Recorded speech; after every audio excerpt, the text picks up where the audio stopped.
हाँ हाँ ठीक है, चलो now we can start our class. Okay, तो लास्ट क्लास में हमने कर लिया था ये ग्रेविटेशनल पोटेंशियल एनर्जी। तो आज हम फटाफट से स्टार्ट करते हैं थोड़ा सा एस्केप वेलोसिटी के बारे में। What is escape velocity and हाँ, हमने ग्रेविटेशनल पोटेंशियल तक कर लिया था। हाँ, आज हम जरा एस्केप वेलोसिटी करेंगे। ओके, टुडे वी विल डी हम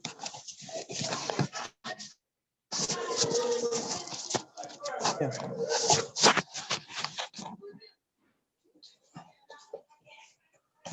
एस्केप वेलोसिटी, ठीक है। तो एस्केप वेलोसिटी जैसा कि आपने मतलब थोड़ा बहुत आइडिया होगा आपको पहले से। तो escape velocity is a velocity when through a कि particle, the velocity required by an object to escape Earth's हाँ टू एस्केप uh, है ना, यानी आप किसी इस वेलोसिटी से आप फेंकें कोई भी ऑब्जेक्ट, है ना, कि आपका वो अर्थ पे तो अर्थ कभी भी वापस ना आए। के ऑर्बिट से escape कर जाए। यानी यहाँ से अगर आप कोई पार्टिकल थ्रो करें तो ये वापस आपका ये अर्थ की फील्ड से बाहर चला जाए और यहाँ पे ये जाके फ्री हो जाए ना, इट गोज फ्री। तो वो वेलोसिटी कितना होना चाहिए कि, है ना, एक सिंपल अगर आपने हाथ से कोई बॉल फेंकते हैं वो तो जाता नहीं है बाहर, तो it requires actually much more velocity to throw a particle from its field. Okay, so वो जो वेलोसिटी है, that velocity actually it's 11.2 kilometre per second. यानी इस वेलोसिटी से अगर आप कोई पार्टिकल को थ्रो करते हैं then it will never come back to the earth surface, ये इसको अर्थ को छोड़ के चला जाएगा, ठीक है। So this is all about the concept. Okay, so इसको हम जरा स्टार्ट करते हैं, इस प्रॉब्लम को हम जरा स्टार्ट करते हैं। तो हम पहले देखते हैं, है ना, हाँ, तो मैं इसको एक अर्थ पे एक पार्टिकल है ना, उसको आपने थ्रो किया है, बट हम इसको बैक प्रॉब्लम से चलेंगे। यानी वी चूज, हम क्या करेंगे, हम एक पार्टिकल लेंगे पहले, एक पार्टिकल लेंगे जिसका जो फाइनल जो एनर्जी है। तो देखो इस प्रॉब्लम का जो सोल्यूशन है दैट इज गिवन बाय, यानी इसको आप सॉल्व करेंगे that is given by energy conservation law. इसको हम सॉल्व करेंगे बाय कंजर्वेशन लॉ, ठीक है। एनर्जी कंजर्वेशन लॉ से हम देखेंगे how can we can find the escape velocity. Okay, so हम पहले ये देखेंगे कि आपका जो पार्टिकल है, suppose it is somewhere at, वो ऐसे पॉइंट पे है जहां पे it is out from the gravitational field, है ना। सपोज वो फाइनली किसी पॉइंट पे है यहाँ पे, मान लो, ठीक है। यहाँ पे मान लो ये point it's very far from earth, यानी वो ग्रेविटेशनल फील्ड से आपके बाहर जा चुका है, यानी इसको हम एज ए इंफिनिटी का पॉइंट चूज कर लेते हैं, समवेयर एट इंफिनिटी, ठीक है। तो एनर्जी यानी योर फाइनल एनर्जी जिसे हम बोले, यानी इंफिनिटी पे जब आपका पार्टिकल, इंफिनिटी का मतलब इंफिनिटी नहीं है, पार्टिकल की इंफिनिटी का मतलब है it is out from the earth gravitational field और समवेयर कहीं पे फ्री स्पेस में आपका ये मूव कर रहा है, ठीक है।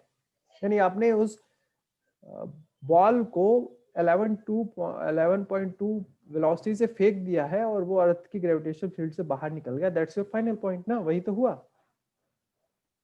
हेलो, हाँ, तो यानी उस पॉइंट पे इसका जो एनर्जी होगा दैट इज इट्स क्या बोलते हैं इसका, it's kinetic energy, that is 1/2 of M V F square, ठीक है।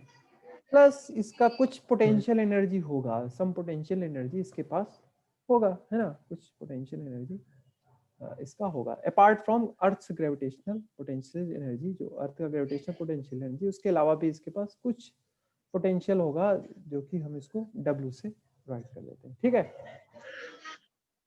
ओके, अब हम जरा इनिशियल लेवल पे बात करते ये हैं कि W, हाँ, है ना, ये सब पोटेंशियल एनर्जी, ये W किसको डिनोट कर रहा है? हाँ यही मैं बता रहा हूँ आपको कि जब पार्टिकल आपका इंफिनिटी पे है तो इसके पास एक तो काइनेटिक एनर्जी है, plus it have some potential energy जो कि ग्रेविटेशनल पोटेंशियल एनर्जी के अलग है। इसके पास एक और पोटेंशियल एनर्जी भी होता है, दैट्स किसी हाइट पे आप रख देते हैं ना, mg या व्हाटएवर, इसके पास एक पोटेंशियल एनर्जी W आपका, it has some kind of potential energy finally.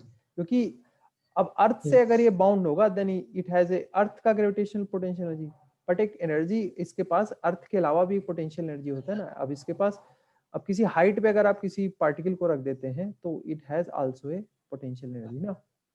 Okay, वो पोटेंशियल एनर्जी भी तो उसका एज ए कांस्टेंट की तरह वर्क करेगा, दैट इज रेडियली इंडिपेंडेंट। ठीक है, हेलो हेलो, हाँ यस, हाँ, या अगर आपको ऐसा कोई जरूरी है, हम हाँ इसको इसको बिना डिफाइन किए भी हम इसको डिफाइन कर सकते हैं, अगर आप है ना इसको समझ पा रहे हैं, है ना। तो क्योंकि ये बाद में आपका इट विल वैनिशेस, है ना। ओके, तो इसको ज्यादा इसको कंफ्यूजन ना करने की और इजी रखते हैं, तो इसको हम छोड़ देते हैं बिकॉज ये हमारा वैसे भी हट जाएगा, है ना। तो इसको बाद में जोड़ के मैं आपको दिखा दूंगा। तो सपोज आपका इन्फिनिटी पे इट है सपोज इससे kinetic energy and some potential energy, इसको हम बाद में अभी देख लेंगे, है ना। Some potential energy that's a constant.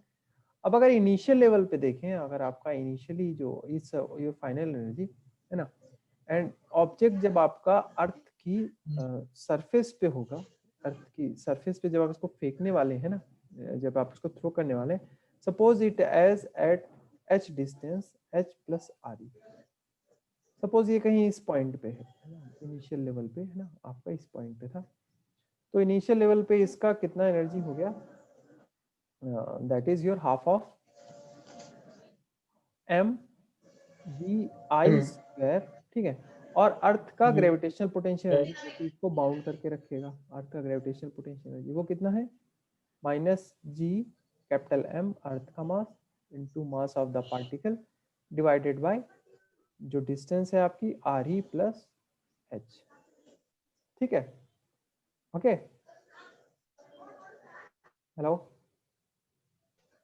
Hello, हाँ हमें सुन पा रहे हैं, हाँ। तो देखिए इसके पास एक और पोटेंशियल एनर्जी भी होगा, हाँ वो मैं W लिख देता हूँ, वो आप mgh के फॉर्म में समझ सकते हैं। ठीक है, हेलो, मेरी आवाज जा रही है आपको, आर यू लिसनिंग में? हाँ हाँ, तो वही पोटेंशियल एनर्जी आपका यहाँ पे भी बचा हाँ हाँ, रहेगा, आपकी आवाज क्लियरली आ रही है। वही पोटेंशियल एनर्जी हमारा यहाँ पे भी बचा रहेगा फाइनली, क्योंकि जो हमारा अब पार्टिकल जब फ्री होगा तो आपका ये वाला पोटेंशियल एनर्जी में आपका ये वाला पोटेंशियल एनर्जी आपका डिफरेंस इसका ये आपका आपका जीरो हो जाएगा, है ना। ये वाला तो सेम ही रहेगा, that will be same. Okay, और कंजर्वेशन लॉ अगर हम लगाते हैं, from energy conservation law, from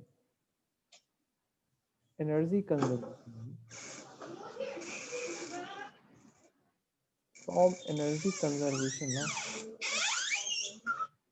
ये क्या हो गया, इट्स योर फाइनल एनर्जी जो कि है आपकी half of m v f square plus w equal to initial energy which is half of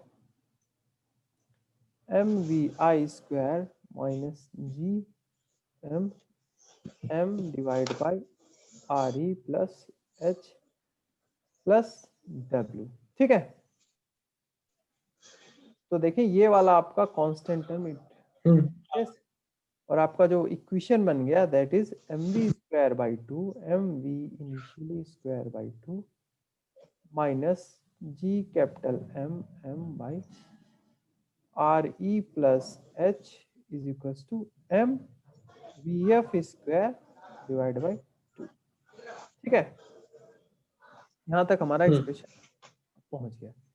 अब यहाँ पे हम एक ये कॉन्सेप्ट यूज करेंगे कि देखें ये वाला जो वैल्यू है that is V M F square by 2, है ना। तो ये वाला जो वैल्यू है ये हमेशा आपका क्या होगा, दैट्स ए पॉजिटिव क्वांटिटी। ठीक है, that is a positive quantity, है ना। और इसका मिनिमम वैल्यू कितना होगा, यानी एम वी स्क्वायर बाई 2, है ना, is a positive quantity, is a positive quantity and which has minimum value कितनी होगी, विच हैज मिनिमम वैल्यू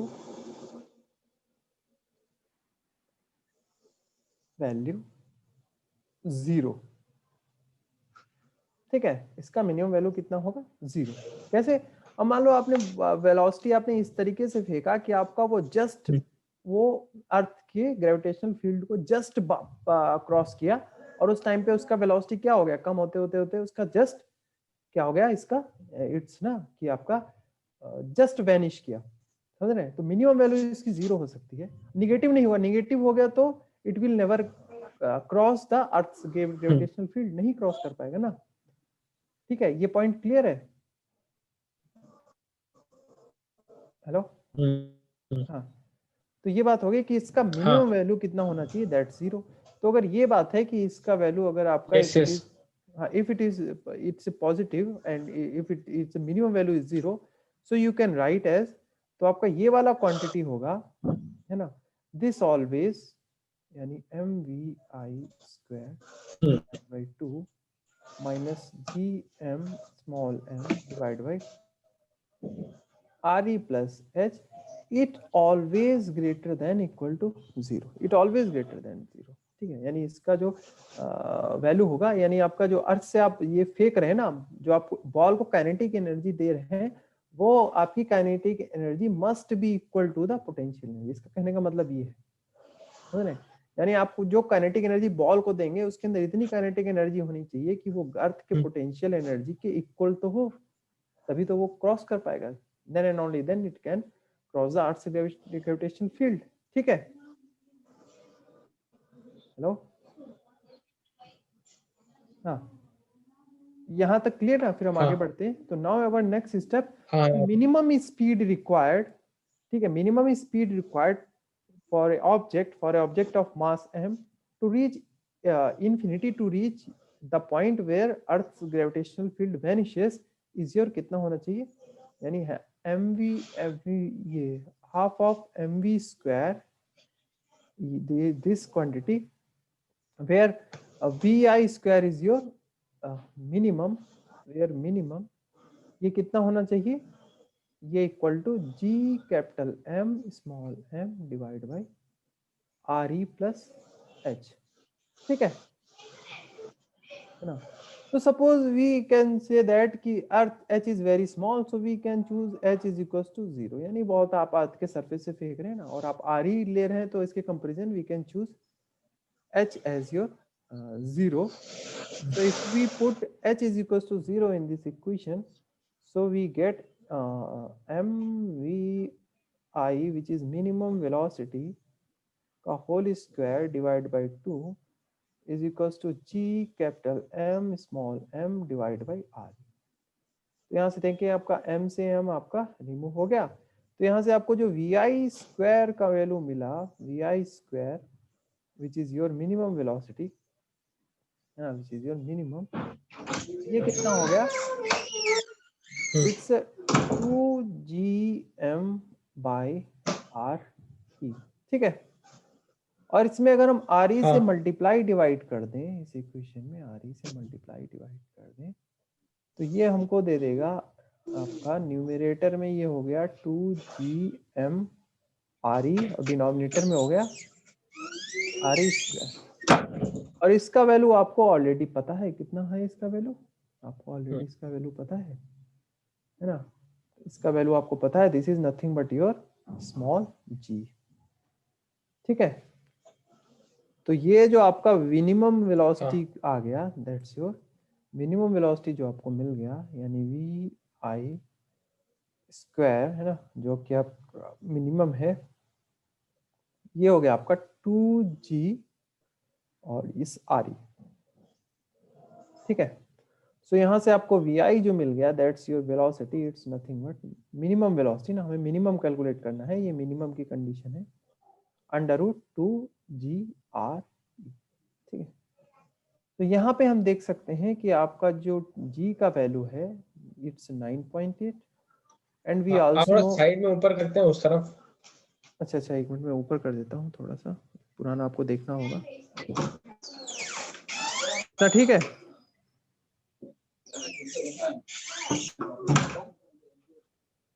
हाँ इतना ठीक है ना। हाँ, तो हम वैल्यू पुट कर रहे थे, हाँ g का ठीक है स्मॉल g का वैल्यू हमने पुट कर दिया 9.8 and we also put the radius of earth which is 6400 kilometre. Okay, so एक बार हम इसको कैलकुलेट करके देखते हैं ना, इसमें कहीं पे ऑनलाइन मेरे पास है क्या, एक मिनट रुकिए। कैल्सी,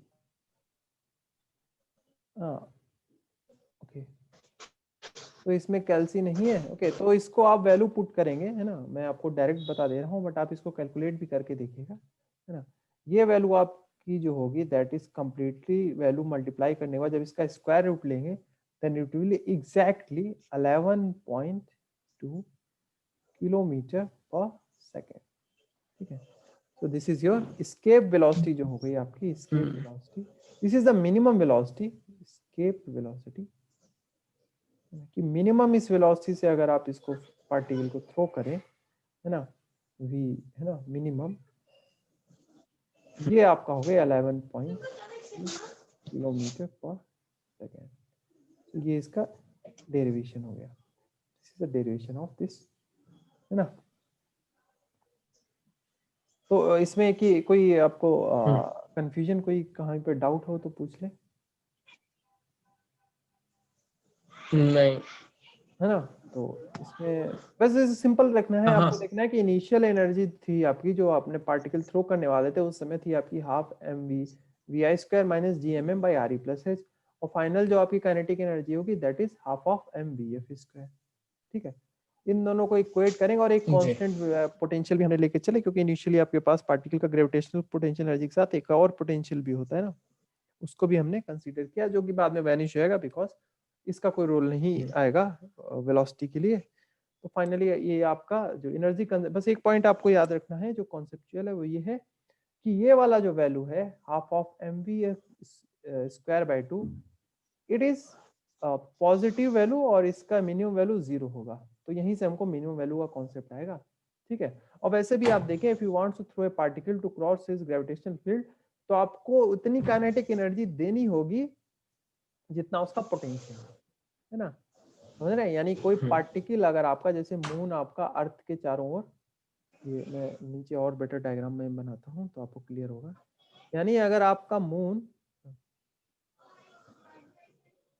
जो अर्थ की ऑर्बिट में मूव करता है ना, ये मून जो कि अर्थ की ऑर्बिट में मूव करता है, अर्थ अर्थ मान लीजिए आपका, मैं एक अर्थ ड्रॉ कर लेता हूँ, दिस इज योर अर्थ। ठीक है, और एक स्मॉल आपका शेप्ड मून ले लेता हूँ, सपोज इट इज, ठीक है। If it is moving around earth, अगर ये अर्थ के ऑर्बिट में मूव कर रहा है सपोज, या ये अर्थ के अराउंड में मूव कर रहा है समथिंग लाइक ना, इस तरीके से, मैं थोड़ा या मुझे और बड़ा ऑर्बिट बनाना चाहिए बट ठीक है। तो देखिए इसका मतलब है कि अर्थ की ग्रेविटेशनल फील्ड से बाउंड है, तो इट हैज, इसके पास क्या होगा, it has negative potential energy. So अगर आप इसको इफ यू अगर आपको उतनी ही इसको आप एनर्जी दे दें, इस मून को अगर आप उतनी ही एनर्जी दे दें जितना ये नेगेटिव पोटेंशियल एनर्जी है, तो क्या होगा, then it will be free, है ना, it will be free, it will be free ना। जिस तरह आपको पता होगा, आपने केमिस्ट्री क्लास में पढ़ा होगा कि जिस तरह आपका हाइड्रोजन एटम के न्यूक्लियस में सपोज ए पॉजिटिव, इसके ऑर्बिट में एक इलेक्ट्रॉन आपका क्या करता है, मूव करता है, ठीक है ना। और इस इलेक्ट्रॉन का जो नेगेटिव पोटेंशियल, जो इसका एनर्जी होता है वो कितना होता है, that's it's negative 13.6 electron volt. ये आपने केमिस्ट्री में पढ़ा होगा, याद है ये।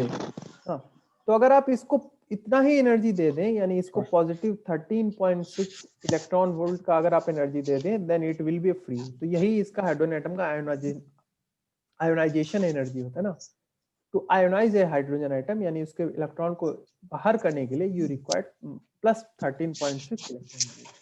सेम थिंग यहाँ पे भी है, अगर आप अर्थ से ऑर्बिट से किसी पार्टिकल को फ्री करना चाहते हैं, देन यू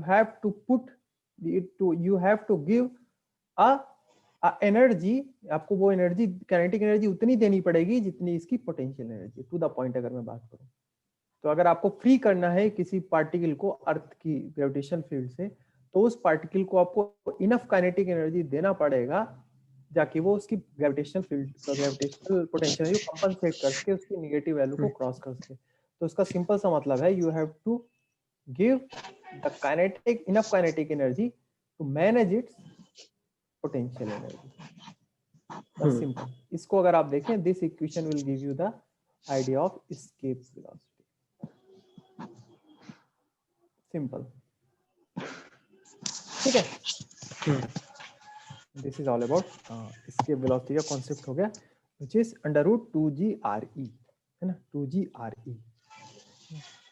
और फ्री आप फ्री फॉल में क्या देखते हैं उस वक्त वेलोसिटी कितना आता है, याद है आपको पुराना? हाँ। वो कितना था जब आप किसी इंक्लाइन प्लेन से किसी पार्टिकल को छोड़ते हैं तो नीचे आते आते उसका कितना हो जाता है वेलोसिटी, है ना? वो तो मिनिमम नहीं, वो तो मैक्सिमम वेलोसिटी होता है फ्री फॉल के केस। हाँ। वो अंडर रूट 2GH के फॉर्म में आता है ना। So these are some important result. So almost I think हमने काफी सारा इससे रिलेटेड चीज कवर कर लिया। अब हमें अर्थ सैटेलाइट के बारे में थोड़ा सा जानना है ना? थोड़ा सा अर्थ का सैटेलाइट के बारे में जानेंगे कि हाउ सैटेलाइट आपके अर्थ के अराउंड में कैसे फॉर्म होते हैं, ठीक है? कैसे इनका टाइम पीरियड क्या होता है और इनका वेलोसिटी क्या होता है ना? ठीक है। So we are going to cover the topic अर्थ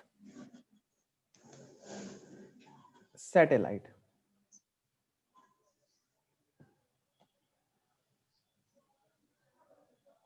ठीक है, ये बात हो गई अर्थ सैटेलाइट। तो अर्थ का जो आपका सैटेलाइट है वी हम बहुत सारे अलग अलग टाइप के अर्थ के सैटेलाइट आपके प्लान करते हैं। We also orbit some geostationary satellites and some kind of polar satellites हम प्लान करते हैं अर्थ के अराउंड में। हम नहीं, मतलब साइंटिस्ट लोग प्लान करते हैं, ठीक है। तो अर्थ का आपको पता ही है, एक आपका अर्थ सैटेलाइट है जो नेचुरल सैटेलाइट है, वो है आपका मून, ठीक है। But we also fix some satellite for our personal use such as communication, है ना, मोबाइल कम्युनिकेशन, टेलीकम्युनिकेशन, है ना। और क्या बोलते हैं आपका, है ना, जो वेदर फोरकास्टिंग के यूज के लिए भी, है ना, इसका सैटेलाइट हम यूज करते हैं। But what is the physics behind it, behind a satellite? So if a satellite which is orbiting around earth, है ना, अर्थ के ऑर्बिट में अगर कोई सैटेलाइट ऑर्बिट कर रहा है तो देखिए उस पे दो फोर्सेस का इसमें कंट्रीब्यूशन रहेगा ना। आपका अर्थ का ये ऊपर वाला डायग्राम ही देख लेते हैं, है ना, अलग से मैं डायग्राम ये थोड़ा सर्कुलर बनाना चाहिए था। तो ये तो अर्थ का सैटेलाइट अगर कोई है तो देखो एक तो इसमें फोर्स आपका मैनेज करेगा, एक तो आपका जो मैंने वो आपका एक सेंट्रीपिटल फोर्स इसमें आपका वर्क करेगा, है ना। आपका एक तो वर्क फोर्स करेगा सेंट्रीपिटल फोर्स। तो ये सेंट्रीपिटल फोर्स कितना होता है आपको याद है? कितना होता है इसका वैल्यू? mv। हाँ एग्जैक्टली, इस mv by V square, it's mv square by R, it's mv square by R. और यहाँ पे हम अर्थ का रेडियस के साथ, अब इसका कोई हाइट एच पे, तो आप सैटेलाइट किसी हाइट एच पे रखेंगे ना, ये हाइट अगर आपको एच लेते हैं, this is your earth radius, तो ये आपका हो गया आर ई प्लस एच, ठीक है। तो ये आपका सेंट्रीपिटल फोर्स। अब this centripetal force actually provided by your gravitational force, है ना। This centripetal force, the centripetal force provided by gravitational force.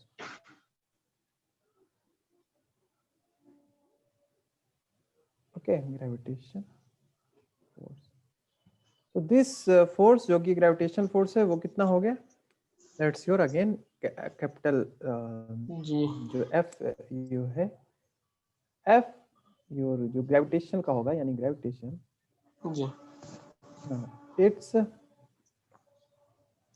it's again G small m capital M E divided by R E plus H का your whole square, ठीक है। सो अगर ये दोनों force आपके मतलब इफ दे आर बैलेंसिंग, है ना। तो we can put on equal platform, हम इनको इक्वल प्लेटफॉर्म पे रखते हैं, so we get some value, यानी इनको अगर हम इक्वेट करते हैं, so here we get mv square divided by re plus h. This will give you g small m capital M e divided by re plus h का whole square. ठीक है. So from here we can see, we can remove this point, we can remove m. So from here we have the value of velocity equal to, it's g m e divided by re plus h. ठीक है. तो ये value हमको मिल गई, which is V square is equal to G M E upon R E plus H. Okay. तो जो कि आपकी वैल्यू हो गई which is also equal to, अगर हम इसमें है ना आपका देखें, अगर आप ये हम पहले भी देख चुके हैं, अगर h की वैल्यू अगर आप इसमें पुट कर दें 0, है ना, अगर हम h की value suppose we take very, है ना, अगर h की वैल्यू हम इसमें 0, तो वो खैर अलग चीज है, उसको हम नहीं छेड़ते हैं अभी, हम इसको इतने भी ही छोड़ देते हैं, v का वैल्यू हमने निकाल लिया है. ठीक है. इसको हम यहाँ पे इसको हम यहाँ, हाँ, ये वेलोसिटी हो गई आपका सैटेलाइट का. ठीक है. नाउ नेक्स्ट, अब हम इसमें जरा इसके टाइम पीरियड के बारे में बात करेंगे. What is the time period of, तो अगर आपका जो इफ एवरी सैटेलाइट, अगर आपका जो सैटेलाइट का जो पूरा पाथ होगा वो कितना होगा, है ना, यानी अगर कोई डिस्टेंस कितनी कवर करेगा, यानी distance covered by satellite, distance covered, कितना डिस्टेंस कवर करेगा ये, कितना कवर करेगा, ये कितना हो गया, यानी टोटल इसका ये अर्थ का है मान लीजिए, और इसके अराउंड में जो सैटेलाइट मूव करेगा, है ना, और इसका वो रेडियस आपको पता है, रेडियस कितना है, ये जो रेडियस है that is R E plus H. तो ये जो पूरी डिस्टेंस करेगा, this is nothing else, circumference, है ना, तो that is 2 pi R E plus H. ठीक है. So what is time period? Time period in this case you can see, यानी t is equals to, it's a 2 pi over omega, है ना, time period इसका कितना हो गया, that is 2 पाई, है ना, ये मिल गया आपको, यानी radius which is R E plus H divide by velocity. Simple. Okay. हाँ, तो इसमें अब हम we just put the value of v, तो v का वैल्यू हमको यहाँ से कितना मिल गया, square root of G M E divided by R E plus H. ये वैल्यू हम इसमें पुट कर देते हैं, so we can have 2 pi R E plus H, और ये हो गया आपका under root G M E, और इसके अपॉन का आर ई प्लस को हम ऊपर ले जाते हैं, तो ये हो गया आर ई प्लस एच की पावर 1/2. ठीक है. यहाँ पे पावर 1 है, यहाँ पे पावर 1/2 है, तो ये हो गया 2 pi R E plus H का power 3/2 divided by square root of G M E. ठीक है. सॉरी, ये एम ई इसके सब उसमें है ना, मैंने मल्टीप्लाई में लिख दिया है, तो थोड़ा है ना, ये एम ई यानी अर्थ का मास है. ओके. ये थोड़ा सा इसको ध्यान दे दीजिएगा, थोड़ा ऊपर कर दीजिए. Oh sure. हाँ, ये ठीक है. ज्यादा ऊपर हो गया, थोड़ा नीचे. हाँ श्योर श्योर. ये थोड़ा ज्यादा सेंसिटिव है. हाँ, बस वो डिस्टेंस कवर्ड बाय सैटेलाइट देख. हाँ बस हो. हाँ बस ठीक है.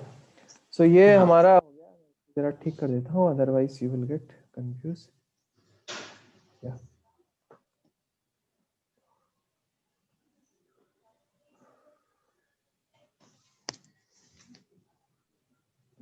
तो ये जी एम ई अब ठीक है. तो now we take the square of this equation, हम इस इक्वेशन का जो कि हमारा है टी, हम इसका अगर स्क्वायर ले लेते हैं both side, squaring both side, squaring both side, तो ये हमको क्या देगा, it will give us T square is equal to 4 pi square into R E plus H का whole cube divided by G M, ठीक है, ये हमको डिस्टेंस ये हमको देगा। तो यहाँ से आपको कुछ आइडिया लग रहा है व्हाट इज केपलर लॉ क्या बताता है? केपलर का थर्ड लॉ आपको याद है, मैंने डिस्कस किया था जी। What is the third law of Kepler? एक सेकेंड। क्या बताता था, है ना?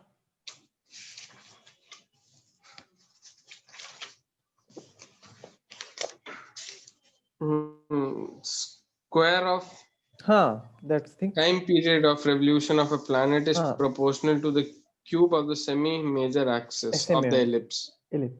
तो your T square actually is directly proportional to the semi major axis of the ellipse. और अगर आपका पाथ अगर इसका सर्कुलर है ऑलमोस्ट, तो इन दिस केस योर आपका it will convert to radius. तो देखिए हमारा सैटेलाइट बिल्कुल सेटिस्फाई करता है केपलर्स लॉ को। T square which is time period of हाँ दिस सैटेलाइट इज इक्वल, ये तो आपके कांस्टेंट हो गए, this whole thing is constant, is directly proportional to this the radius of your satellite, है ना? तो this is actually time period of your satellite। तो इसको हम जो वैल्यू है यानी इस 4 पाई स्क्वायर अपॉन GME को एक कांस्टेंट k से ट्रीट करते हैं। so in this case we can define our t square is equals to your k re plus h का whole cube. so this is एक जो आपका k है, suppose this is a constant, this is our time period of a satellite, ठीक है, where k is your nothing but it's a 4 pi square divided by GME, that's it। बस इतना ही है, मतलब दिस इज अवर, है ना? हाँ हाँ, तो ये हो गया आपका, दिस इज योर सैटेलाइट। सो एक और यहाँ पे पॉइंट है, अगर आपका सैटेलाइट अर्थ के बहुत ही करीब है, if satellite is very close to Earth, यहाँ तक हो गया ना? मैं आगे बढ़ता हूँ थोड़ा सा, इसमें एक पॉइंट और मुझे डिस्कस करना है। हाँ so if your Earth is, if your satellite is very close to Earth, है ना, satellite is very close to earth,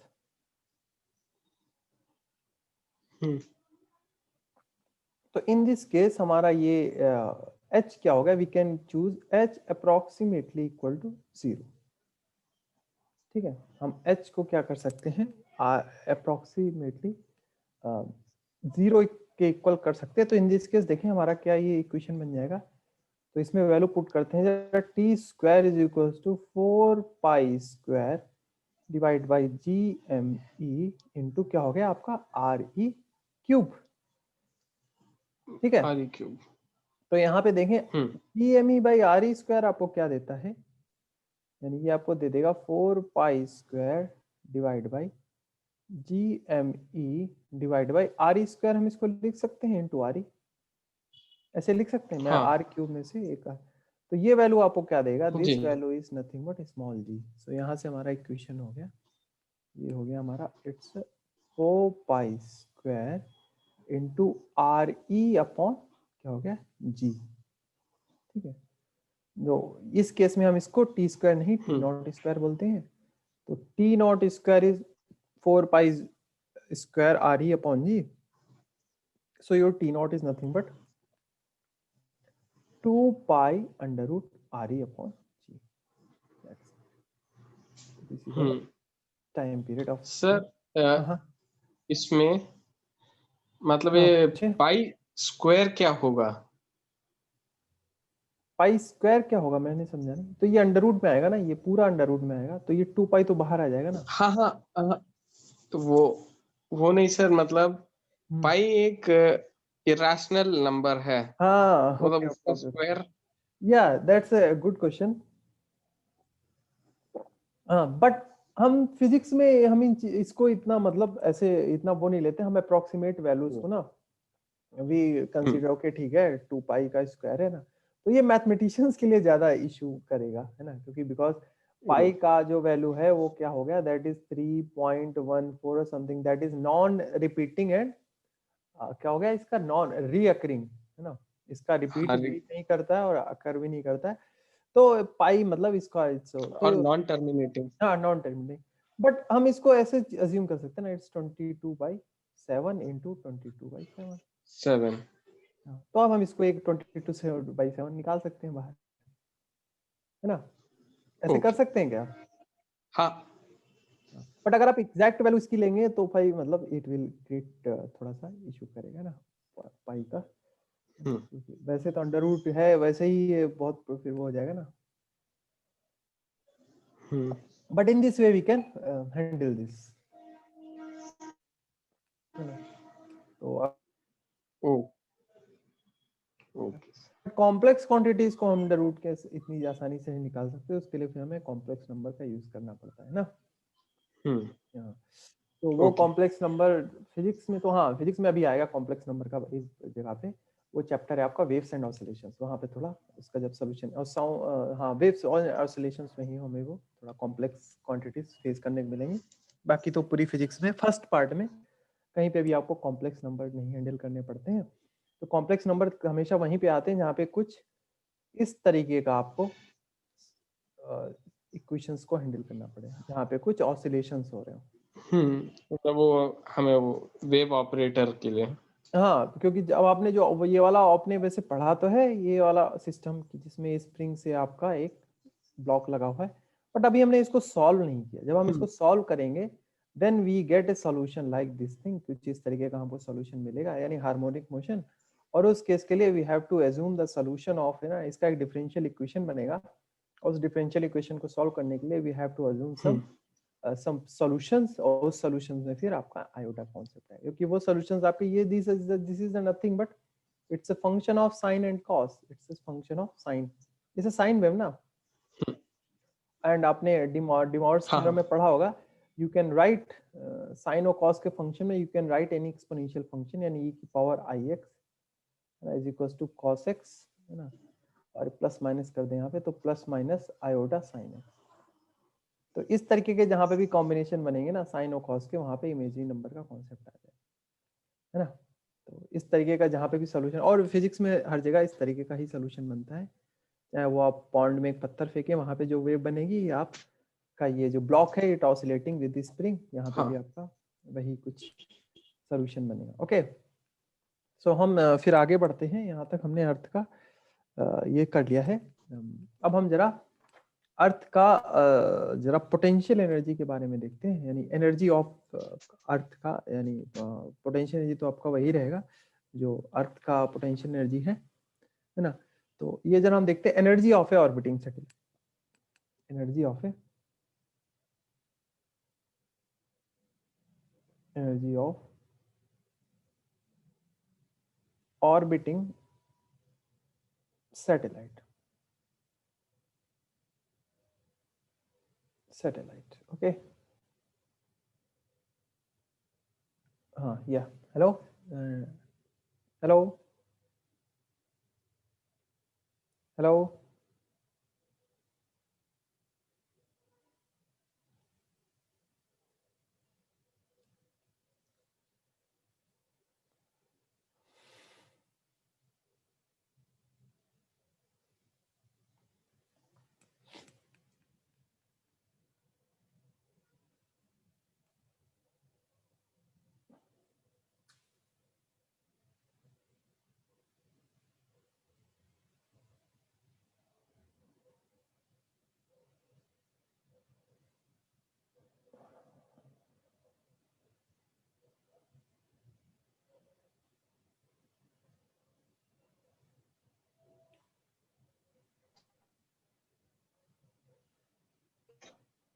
hello hello hello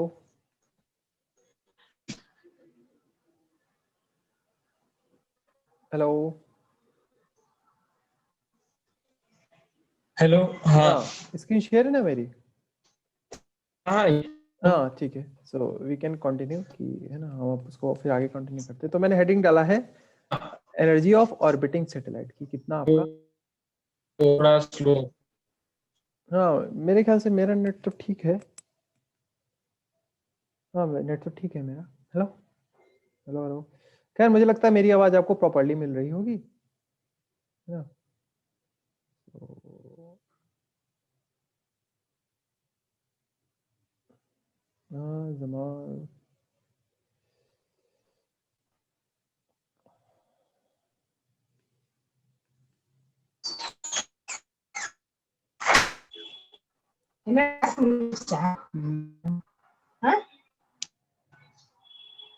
hello हाँ हेलो बैक टू, है ना? आपको मेरा मतलब वॉइस आ रहा है हेलो। क्लियर? हाँ हेलो हेलो। तू कौन दे तुम्हारे? हाँ हाँ यस। हाँ अभी ठीक है ना? आपको मेरा वॉइस आ रहा है प्रॉपरली? हाँ हाँ। सो हम वापस कर रहे थे। हाँ हाँ हेलो। सो हम वापस करते हैं, हम कर रहे थे energy of orbiting satellite.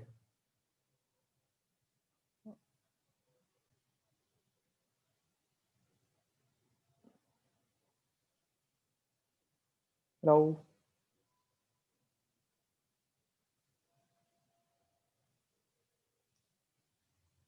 Hello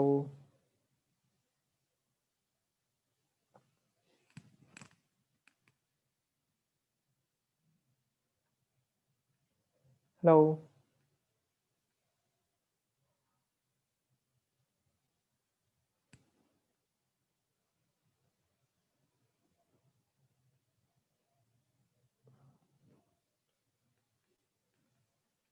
hello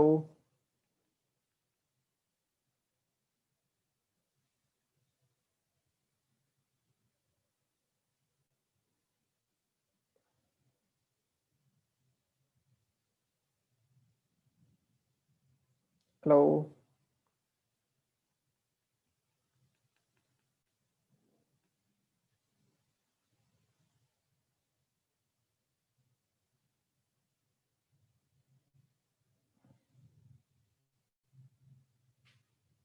hello.